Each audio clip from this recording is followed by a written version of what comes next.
নেত্রকোনার গারো পাহাড় অধ্যুষিত প্রাকৃতিক সৌন্দর্যের লীলাভূমি দুর্গাপুর উপজেলা। সাদামাটির পাহাড়, ছোট ছোট টিলা, রানীখং মিশন, পাহাড় ঘেঁষা সোমেশ্বরী নদী, ক্ষুদ্র নৃগোষ্ঠীর সাংস্কৃতিক একাডেমি সহ প্রকৃতির অপার রূপ আকৃষ্ট করে সৌন্দর্য পিপাসুদের। অসীম সৌন্দর্যের হাতছানিতে সারা বছরই দেশ বিদেশ থেকে আসেন পর্যটকেরা।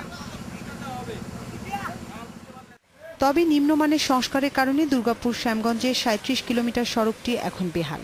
এলাকাবাসীর অভিযোগ, সংস্কারের ক্ষেত্রে ঠিকঠাক নজরদারি না হওয়ায় অল্পদিনেই পুরো সড়ক জুড়েই খানাখন্দ সৃষ্টি হয়েছে। সড়কটি প্রায় ১০ মাস ধরে অচল হয়ে পড়ে থাকায় পর্যটকদের আনাগোনা প্রায় বন্ধ। রাস্তাটা বিভিন্ন জায়গায় খানাখন্দে ভরে গেছে। এরপরে এক পর্যায়ে ছোট ছোট অটো এবং সিএনজিগুলো চলতে পারে না। পর্যটক না আসায় আবাসিক হোটেলগুলোও ফাঁকা পড়ে আছে মাসের পর মাস। অনেক টাকা খরচ করে গেস্ট হাউস করছি, কর্মচারী বেতন দিতে পারতেছি না। এরপরে রাস্তাটা ভালো হলে পর্যটন আসতো, রাস্তা খারাপ জন্য পর্যটন আসে না। সম্পূর্ণই এখন হইলে আমরা ওই বিপর্যয়ের মুখে আছি। সড়কটির বেহাল দশার কথা অস্বীকার করছে না সড়ক বিভাগও, তবে শিগগিরই অবস্থার পরিবর্তন ঘটার সম্ভাবনা কম। এই উপলক্ষে আমরা একটা উন্নয়ন প্রকল্প প্রণয়ন করেছি, সেটি প্ল্যানিং কমিশনে আছে।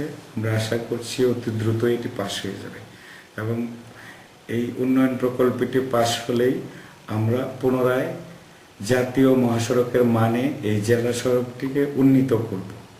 পর্যটন নির্ভর অর্থনীতি দুর্গাপুরের প্রাণ। পর্যটন শিল্পকে বাঁচাতে সড়কটির দ্রুত সংস্কারের বিকল্প নেই। Independent news desk.